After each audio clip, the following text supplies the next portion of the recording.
Today's topic is frontiers of knowledge, and I'm going to draw some insights from Mundaka Upanishad, and of course, we'll not go by slokas, and the essence and the gist of it will be discussed. And the objective is to understand what exactly comprises of knowledge in the context of the Vedanta, and exactly what has to be drawn from the wisdom of the Upanishad, and that will help us to master some of the important textual scriptural knowledge, and we'll try to make them also applicable in our day-to-day life. So the question is, to what extent are Upanishads relevant to our present life, and what kind of how we are able to relate and make it meaningful in our life. So it's a journey, and there's a word called gnosis, gnosis. Gnosis is a cultivation of sacred wisdom, because entire Upanishad is laid down with studs of diamonds. The thing is that as you read this text, how much you are able to pick up this diamond and make it our own. And it's my Upanishad, we generally we can claim, and that is because we have realized those important wisdom. So now when you get into this discussion about knowledge, ultimately it is knowledge that is the basis of our functioning in this world. And there are three streams of life, it is being said. One is, the first stream is the stream of knowledge, which we dwell into from our very young days, and we continue formally, and of course informally we continue even after our formal education is complete. And second is our action. Ultimately there is a karma, we keep on doing our action, that is with the help of our skills. So we gain something throughout in terms of knowledge, and then we apply them in terms of karma. And the last stream is the Bhavadhara, that is the stream of our feeling. And ultimately these three are interconnected. So we have stream of knowledge, we have stream of action, and a stream of Bhavadhara. And ultimately we are happy or sad, it is because of the Bhavadhara. And definitely the very base of the Bhavadhara is our knowledge and action. And our actions are wrong if our knowledge is wrong, and our Bhavadhara are not well connected. Stream of our feelings are not connected if our knowledge and actions are not congruent actually. So this has led us to really understand what exactly is the frontiers of knowledge. Now in the entire knowledge industry, and human beings are always striving to push the knowledge to the limits, and that is how science, civilization, everything got developed, and humanity has shown fantastic, tremendous insights and tremendous stride in terms of development of knowledge, and we are not stopping. There is nothing like looking back. Question is, in spite of development of so much of knowledge, question comes at is that why do we find sometime that we have low feeling, or we have something is missing in life, or we are not able to get that ananda that Upanishad talks about. Okay, and what is that satyameva jayate? What is that truth actually? We need to delve, and we need to dwell in that. See, it's a long process, and it's a arduous task. So Mundaka Upanishad is one of the very prime Upanishad among our principal Upanishad, and it is coming from the one of the Veda, that is the Atharva Veda, and it is a short Upanishad. It is not so long as Brihadaranyaka Upanishad, and it is dealing with the knowledge component, what exactly leads to knowledge. So here the word Mundak means somebody who has shaved the head, Mundak, that is the Mundan head, and that talks about renunciation. One of the important parameter in the for renouncing, at least for a sannyasin, is shaven head. So that talks about that one is free from from any kind of things that one can get attracted. So one is free. So Mundak, and it has 3 chapters. Each chapter has 2 section, and the chapter begins with it is where the teacher is asking, is actually giving him the knowledge. And so the question here is the Angiras, okay, is trying to understand. So tell me, what is that by knowing something I may know everything? What is that by knowing something I may know everything? Now that is the pursuit of knowledge. Can I know something by knowing that particular thing? I know everything. Now how that can be? So this is a quite itself a very perplexing question. How can I know something by knowing that everything can be known? Now if you know A, how can you know B? And if you know B, how can you know C? Because A is different from B and B is different from C. So if you know physics, of course you are very good in physics. How can you know chemistry? And to know chemistry, you have to actually deal with chemistry.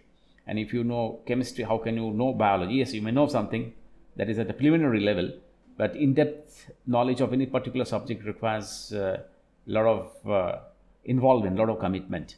So that is the reason we'll find in medical science, or even in general science also, there are a lot of specialization, and same with any other subject. But Upanishad goes beyond. They don't make any kind of a category, and they are trying to understand that what is that by knowing something I can know everything. Now that is where Upanishad is asking a question, that ultimately what is that oneness, what is that non-duality?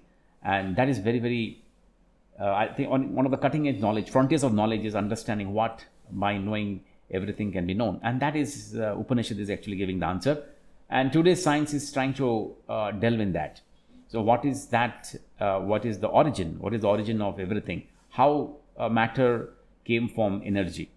How something which is matter can produce something called as consciousness? How can the brain can produce something called the mind? We know that we have so many organs in the body, and they secrete certain hormones, they secrete certain enzymes, and because of that, everything, our body is a kind of a chemistry. It is like it's a big pharmaceutical organic entity, and it goes on its own. And the question is, who runs this body? We know biologically, we know a lot of things. Medically, of course, everything is proven, but beyond a point, probably medical science doesn't have any answer.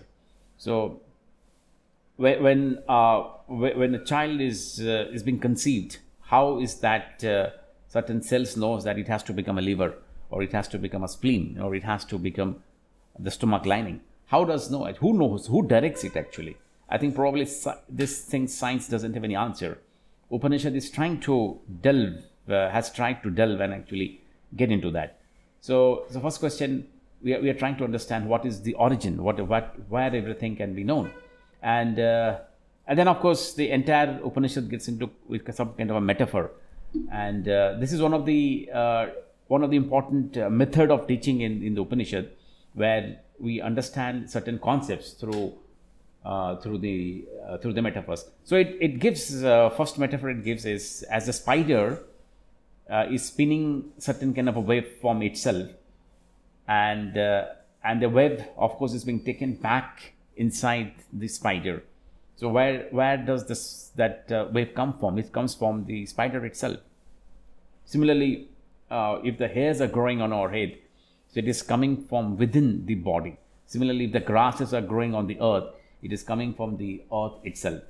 So it is some from within. No? So if the earth, or if the planet, if the universe got created from something which is Brahman, so it has spun from the Brahman itself, and then it is going to go back. We don't know how it is going to go back, but it is going to go back. That's what. So it is being said that our universe is ever expanding, and there's one theory that there can be a big crunch where everything will get into a singularity, and that is there's an infinite mass and infinite density. So that is how the actually the Big Bang happened. So from a speck of energy which was infinite, which was dense, and everything created, and probably maybe over billions of years, the same thing, everything is going to get drawn inside. So as the spider is able to spin a certain kind of a web from itself, and similarly it actually takes in. So we are trying to, Upanishad is trying to understand what is that from where everything is coming. And if you know that, and if you're able to connect that to ourselves, we understand that yes, we actually got that origin. Now, what has this relevance in terms of pursuit of knowledge and frontiers of knowledge, and how has all this knowledge has to give us to us actually? Now, this is somewhere we are trying to understand various dimensions of life. Now, one of the dimension of life is basically the phenomenal world and the subtle world. So the phenomenal world is a world of accidental attributes, where there is a upadana karana. Upadana karana means there is certain kind of attributes, certain kind of quality, certain kind of parameters and properties are there where things are actually getting created. So wood has dryness, wood is light, so wood can float. So these are all material cause. It is coming from a tree. So phenomenal universe is a universe where everything can be seen. It is a science of appearances. And we human beings gets too much involved into the phenomenal world, and we get so involved in the phenomena of life that somehow we tend to understand the eternity of life. So as we have seen, so there are three streams of life. So one stream is knowledge, one is action, and another is the Bhavadhara. So till we are involved with the knowledge, because we are all acquiring knowledge, and there is no end to knowledge. So definitely knowledge is a tool. And then of course knowledge gets fructified into action, because if we don't act, of course we cannot earn money. We have to, karma has to be there. And probably one of the distinction between the knowledge and an action is the Bhavadhara. Once the Bhava comes inside, probably the frontiers of knowledge actually starts manifesting. So we understand that yes, I think everything is not knowledge, everything is not action. There is some kind of frontiers of knowledge, and that can only happen once I get connected. So I understand, so I go beyond my phenomenal world to the eternal world. So most of us actually are delving and dwelling into the phenomenal world. So phenomenal world is the world of objects. It is a world of phenomena. It is a world of appearances. It is a world of vastu. It is a world of dravya. It is the world of anything that is in and around us. And that is a flux, and that comes and goes. You probably has bought number of handset, and so many handset you are going to buy. You have number of laptops, many smart TVs. We change furniture, okay? So if you actually see in your lifetime, so many objects has come and gone, and so many objects will be coming and going actually. So it's a flux. And similarly, our near and dear ones, of course, aged one has actually all passed away, and the same will be the fate of us over a period of time. So that is the law of nature. So that is the phenomenal world. But person who are deep, person who are thoughtful, person who are getting into the Bhavadhara, they understand that beyond this phenomenal world, there is a world which is a world of eternal. Can I understand the eternal world? And once we get connected to the eternal world, we understand that, yes, I think that is something from where everything is operating, everything is manifesting, everything is getting created. So question is, I get connected, I get trapped into the web of the spider, or I'll try to understand where is the spider able to spun the web from. Can I get connected to that? Once I get connected to that, probably then I see the phenomenal world as a phenomena, and I don't get attached to it, and then I'm able to be with and deal with and dwell in the realm of eternity. So in that case, life comes. So there are waves, and I am not so connected to the waves. I'm more interested in the ocean. And once we know, and that is a big picture. So small things, the relevance of this. Now, what is the relevance of all these things? What actually we are discussing? The relevance is, if you have the big picture, small pictures are not going to really let you down. So So sometimes we have to be with life, because life, of course, is a huge moment. It's a gigantic mountain to be crossed.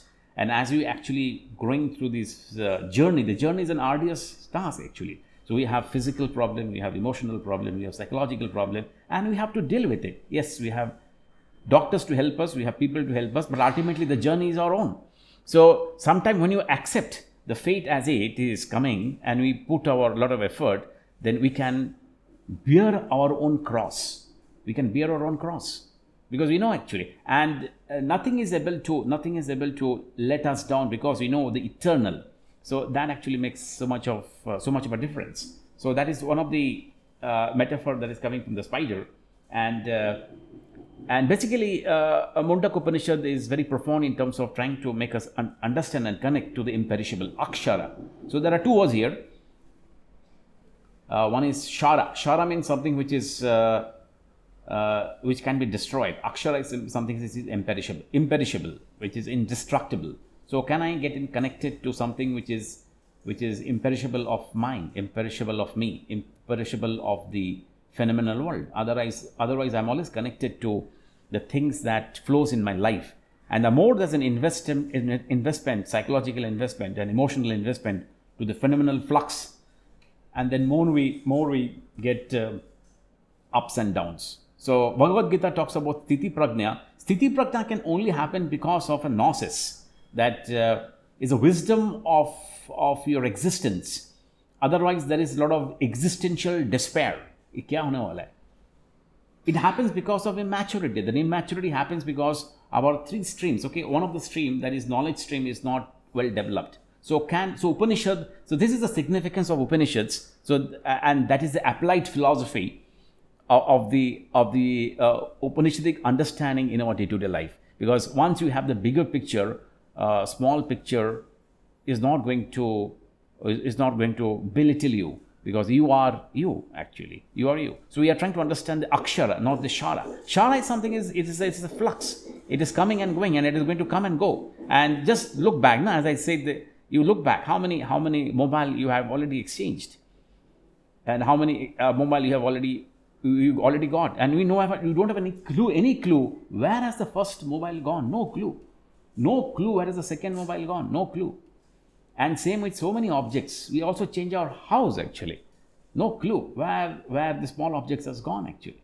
So similarly in our life, so we have so many emotions, so many elations and so many depressions. Yes, some of the deep trauma we do remember, but actually we get on with life, and that is life actually. We have to get on with life, because life doesn't stop, and life is a flow. Life is an ocean. Life is an ocean, or life is a wave. Life is a wave, we get connected to the vastu too much, or life is an ocean, we understand the akshara dimension, because death is a marriage with the eternity, and it is already there actually. So even every day we are dying. So we die, or physically we don't die, but our thoughts dies. We get a new thoughts. Our old knowledge dies, we get a new knowledge. Our objects die. That means they become obsolete. We throw them, and we get something new. So it's always a reconstruction, and there's a destruction, and then that actually goes on. So, and that is the truth, Satyameva.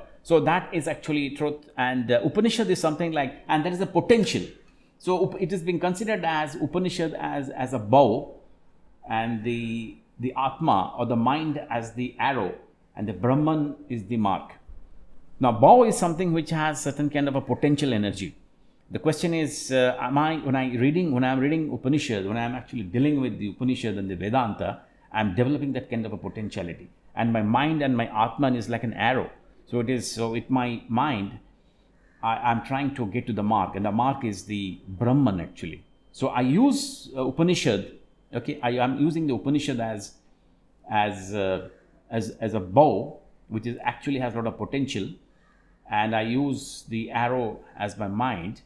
Okay, I know exactly where I need to point to, and I'm pointing to the akshara, to the eternal, and not to the phenomenal. More I'm towards the phenomenal world. That means my frontiers of knowledge is not so. It is vacillating. It is oscillating. It is not to that particular order.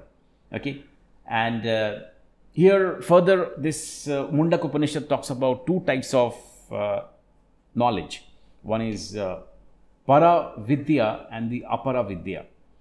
Okay, one is para vidya is the higher knowledge and the apara vidya is the lower knowledge. Now, what exactly is the higher knowledge and the lower knowledge? Now, it is very surprising to know that even the four Vedas, that is the Rig Ved, Yajur Ved, Sam Ved, Atharva Ved, is also considered as a lower knowledge. Okay, we'll come to that exactly why there, because what actually we're discussing is higher knowledge. But how come the Rig Veda, Yajur Veda, Samveda, Atharva Veda can be considered as a lower knowledge? And then there are Vedangas. Vedangas are basically the Angas of the Vedas.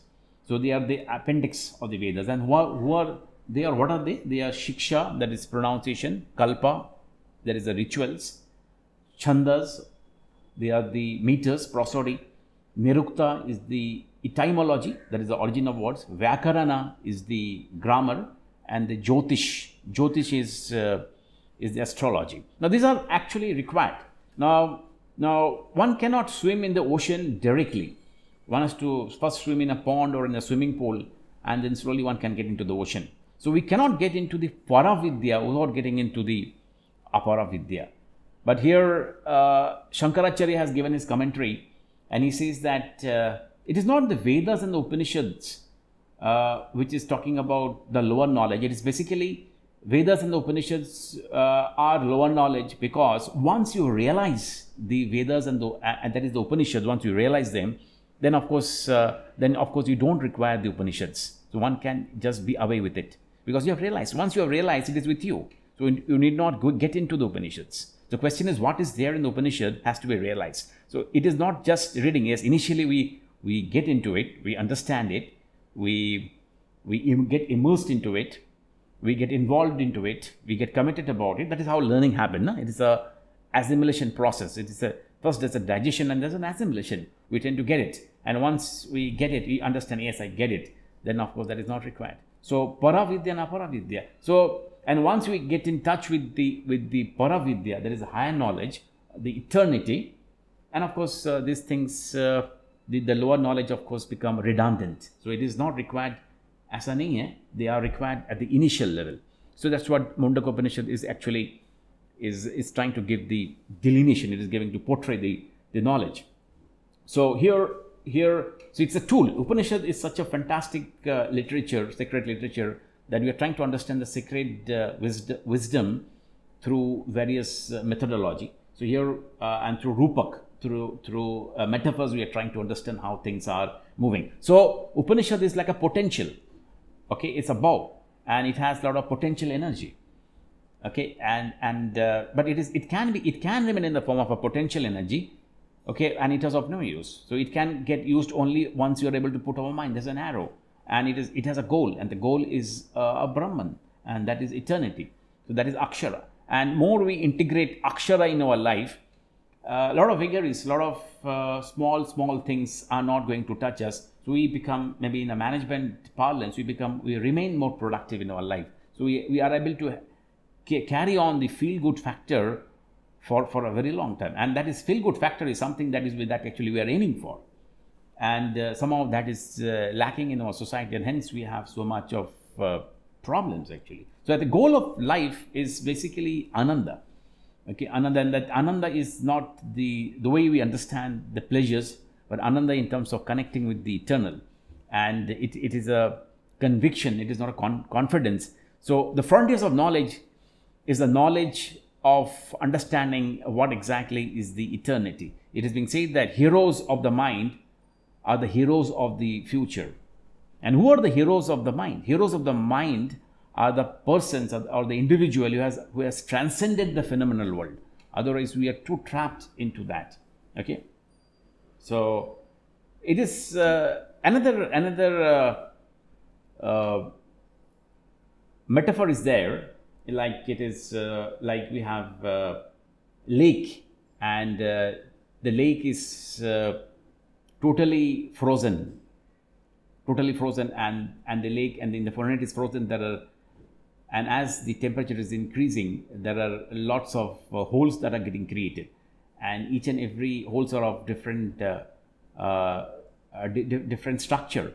So, and as the entire lake get unfrozen, and we find that the entire lake, of course, has nothing to do with the structure of the holes. It is all about the same water, and we get deluded that it is all frozen and it is different types of ice floating here. But ultimately, when everything actually defreezes, so it is all about the same water, and we understand that it is just water only. So it happens that we get deluded and eluded by appearances, and these appearances are so glamorous that we get hooked into it, and we are unable to take our mind. So what is required here is able to penetrate the role of appearances and able to cut through the clutter of glamour and understand that reality is not something which is shara, but it is akshara. Can I remain connected to that?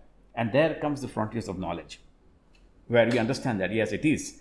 And once you see, it is a matter of conviction, and once you live with these principles, you'll find that you are able to deal with a lot of stress in your life, because you ultimately, what is the exact goal of life? So you will find that it is all transitory. The world is transitory. The world is passing through. It is passing by. So can I able to wade it through? Can I be able to sail it through and come across my life? So we'll find that that is how the spirit takes over, not the body takes over. Because body, of course, is the instrument through which we function. But actually we function not with the body, it is a spirit. So that is how actually things are able to actually working. So it is nityam bhibum, sharvam gatham, and it is susuksham. Okay, so I'll just translate that. So it is nityam, it's permanent. Vibhum is eternal. Vibhum, where, everywhere. Sarvam, all pervading. It is gatham. Okay, it is the subtler than the subtlest. Okay, that is shushuksham. Generally, we are into the physical world, and the more we deal with the physical world, the more we are gross. So Vedanta talks about three types of world. One is the physical world, one is the subtle world, and there is the causal world, or rather physical body, the subtle body, and the causal body. Now, physical body is the body that we all experience. We have hands and legs and heads and the entire body. Okay, and we all fall sick, we are healthy, we are happy. So it is all waves of life. That is something that we all know. It is made by the anna, that is the food. That is one. Subtle body is the body that has to do with our memory, perception, our thoughts, our feelings. And this subtle body doesn't have a boundary. Our physical body has a boundary, and it has a mass. Okay, it has a weight. So it is 70 kilo, 75 kilo, 80 kilo, the way we keep it and we maintain it and we deal with it. But our subtle body is much more bigger than in volume actually, though it cannot be measured, it cannot be seen, but of course it can be felt. And it is much more bigger than the physical body, because physical body has a boundary, but the subtle body doesn't have a boundary. But that plays a havoc with the physical body. So if you are unable to master the subtle body, then we cannot deal with the physical body. But unfortunately, human beings doesn't have the frontiers of knowledge. Our frontiers of knowledge have a limitation of a knowledge is only with the body. And the more we understand the boundarylessness of this subtle body, then of course I think you have dealt it. So the core of our being is perceiving, and the magic of our being is awareness. Okay, I repeat, the core of our being is perceiving, and the magic of our being is awareness. The moment we get aware, it is not the body. It is basically the subtleties of the life that I have to master. And once I master subtleties, then physical body just drops. It doesn't matter here. It doesn't matter. They become very insignificant. Things become significant if I make it significant. Otherwise, things are very, very insignificant. We give so much of importance to the body and so much of importance to the matter. But if I can drop it through my knowledge, if I can penetrate the body through my spirit, understand that the boundaries of our bodies are limited, but the boundaries of the subtle world are not limited. So I am in the realm of subtle body. I am not in the realm of the physical body. So you have mastered life. Things will come, things will go, things will pass by actually. But you are able to be upright because you know that you are not the body. You are not the body. You are not the personality. You are the spirit. You are functioning through your spirit. So it is a matter of conviction. Okay, it is a matter of upasana. It is a matter of meditation. and it is a matter of a conviction. Okay, Hardin, Shivo Aham. Okay, Shivo Aham. So it is not something which is actually the physicality that makes everything. It is a subtlety that makes everything. Okay, so it is a matter of see, it's intellectually, it may really sound very, very convincing, but it becomes tough to practice it every day. One has to practice it every day. But once you practice it every day, I think you are in the road of your enlightenment. So the heroes of the future are the heroes of the mind, because they have understood what is the subtlety. And that is the magic of our being, awareness. So perceiving and awareness. Perceiving and awareness. We perceive perfection. Okay, awareness is much more. It is a sakshi bhav. So one is sakshin. Okay, sakshin is a witnessing consciousness. And there comes the role of a consciousness. So one is jnana. Okay, one is vijnana, another is chaitanya. So jnana and vijnana we are getting from our colleges and our schools. But what about our chaitanya? Unfortunately, colleges and the schools are not touching this field of chaitanya. It is the subject matter of spirituality. Can this subject matter of spirituality can also come in our course, so that everybody is much more strong to handle the vagaries and the traumas and the stresses of life. And unfortunately, we all fall because we have enough of jnana. We have enough of vijnana. We have so much of a research paper. Okay, so much of war of research papers. There's ample of matter, ample of research material. Sometimes I find there are too much. But where is the Chaitanya? Once I get connected to the Chaitanya, I think everything falls, everything drops. Yes, a lot of scientific relevance for Jnana and the Vijnana, because that is at a phenomenal level. We have to be, because empirical world cannot be negated. We have to be into this world actually. But where is the Chaitanya? Once you have a dash of Chaitanya in the entire mass of Jnana and the Vijnana, the very flavor, the very texture of Jnana and the Vijnana actually changes. That is the frontiers of knowledge actually we are missing. So what is that? By knowing something, I know everything. It's a matter of a journey, it's a matter of experimentation, it is a matter of self-journey. Because our life itself is an experiment. Our life itself is very enigmatic, and everybody has their own life. The question is, if you are sensitive, and if you are having the conviction, if you have that soul to penetrate the way things are and understand what is there behind matter, and you are able to introject and bring that in life, things of course become magical. So the cultivation of life is cultivation of sacred wisdom, and there lies the frontiers of knowledge, and that is how things really function. Now there's one of the more metaphor, let's deal with it, and it's called a bird metaphor, two birds metaphor. It's a very well-known metaphor in the Mundaka Upanishad. So there is a tree, and in the tree there are two birds. Okay, so one bird in the lower branch, that particular bird is having some fruits and enjoying and moving and hopping from branch to branch, and on the higher branch there's another tree, another bird sitting and just there, just enjoying actually. So that particular the lower bird is moving and actually and he gets a sweet fruit and gets a bitter fruit, and he actually experiences, and he hops and he gets tired, and then sometimes he looks up and he finds that there is another bird at the top. And how come this particular bird is so serene, is so in a state of wisdom? And as the lower bird gets tired and he stops, somehow he climbs and he merges with the higher bird actually. So here is a metaphor, and let's understand, and let's get to understand the crux and the wisdom of this. So the tree is basically the body, the physical body, and in our body embodied, okay, we have we have manas, mind, and we have buddhi. So with our manas, okay, we are trying to move here and there. So we have too much of passion, we have too much of movement, and we have too much of doing things here and there. We are trying to achieve a lot of things. But at the evening of our life, we understand that all these things doesn't have much of significance. What has significance is something different. It is Ananda, Satyam Jnanam, Anantam Brahman, Satyam Jnanam. So probably I have a lot of Vijnana, I have a lot of Jnana, but actually what I'm missing is peace of life actually. The evening of life, we understand that. Don't have much of days to live for. So I have amassed a lot of wealth, I have amassed a lot of Gyan, but exactly what am I looking for? So आप देखेंगे automatically हम लोग, it's not because of the body, we become peaceful, we become serene.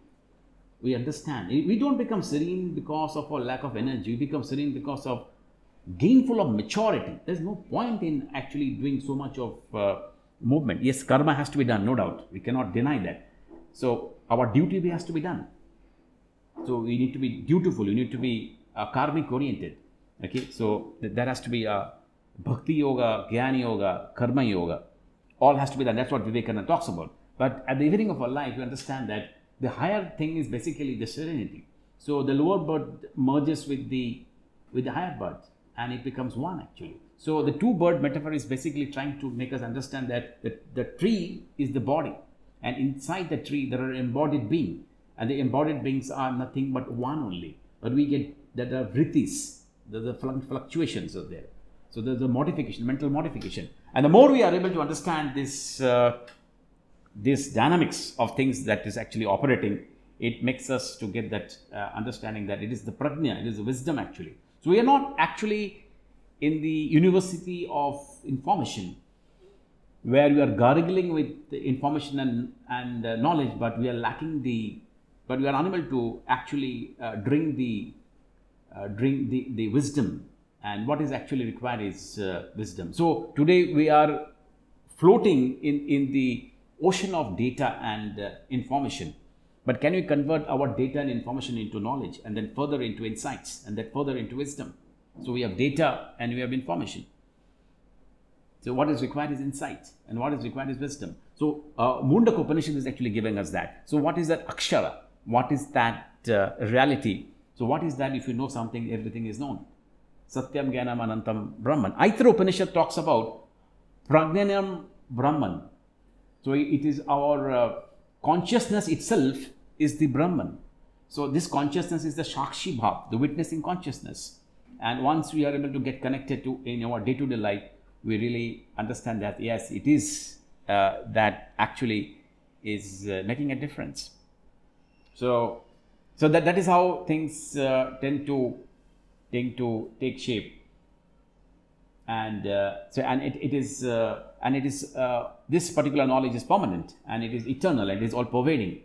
So it is nityam vibhum, and all pervading, sarvam gatam, and it is all subtleties of life. So mastering the subtle body is mastering life, is mastering our existence. So this is we are trying to understand the frontiers of knowledge. Probably I'll give you maybe a few more things on frontiers of knowledge, then we can end it. So we see in life multiplicity, and this multiplicity is given in the form of nama and the rupa. That is, everything is nama, that is name, and rupa is the form. And so what is that? That is something which is beyond nama and the rupa. So if you talk about clay is something which is the upadana karana, and out of the clay there is a pot, and out of the clay there is a jar, or out of the clay there is a cup that is being prepared. So if I understand clay, then I understand each and everything. But the question comes is that what actually is beyond clay? So what is that has made even clay to come? And once I understand that what has made the clay to come, we are trying to understand the very reality. So there's a very good story, one of the favorite story of Vivekananda, and the story is about the lioness. And this lioness was very weak, and she was carrying the baby, and it happened that she couldn't really go to the place where she had to give the birth of the young one. And ultimately, only the baby is born. The lioness baby is being born, and the mom of the baby dies. She collapses, unfortunately, and that baby lion was brought by sheep, group of sheep, and as the lion grows, the lion forgets that he is a lion because he's been brought up by the sheep, and it cannot roar because he is never seen. And being with the sheep, its behavior, its uska jo acharan, everything, behavior and its movement and everything become like a sheep. One day it happened that he was just moving around and he meets another lion. And when he sees this particular lion, he finds that this lion is very different. It is not like our tribe, the way it should be. It doesn't roar and it doesn't run. It is very shaky and it is very, very fearful. It is very sheepish. How come it is like that? So he goes and he says that, you are a lion. Why you are so fearful? Why is your movement like a sheep? He says that, I am a lion. I don't know, because I have always been brought up with the sheep and they are my family and they are my everything. And you try to roar, and he tries to roar, but he cannot roar because everything is being conditioned by the sheep, because it has been brought up by the sheep, though actually it is a lion. And then he said that, no, you are a lion. You should behave like a lion. Come to our tribe. No, how can you come to your tribe? I am a sheep. No, you are a lion. And they start actually getting into a debate. Well, don't worry, I'll tell you that you are a really lion. Let's go. And they actually go towards a nearby water body. And now you see your reflection. Okay, yes, and now you see me. Okay, yeah, so what I look like is like you. Yes, I am a lion, and your reflection is also a lion. So you are not a sheep. You are a lion. And then of course the lion actually starts behaving, and he roars. He finds that yes, he is a lion, and then of course he moves with the lion and he leaves the sheep. Now that the same thing is actually happening. So we are actually the spirit. We are not the body, but we got identified with the body. We got identified with the phenomenal world. So this story is very deep. Try to understand. It's a very deep story. We got identified with the body. We are actually the lion. Here the lion is a metaphor. So we are trying to understand we are the spirit. The moment we understand that we are not the body, of course we are the body, is an instrument. So it is a upadana karana, and also it is a nimitti karana, is an efficient cause.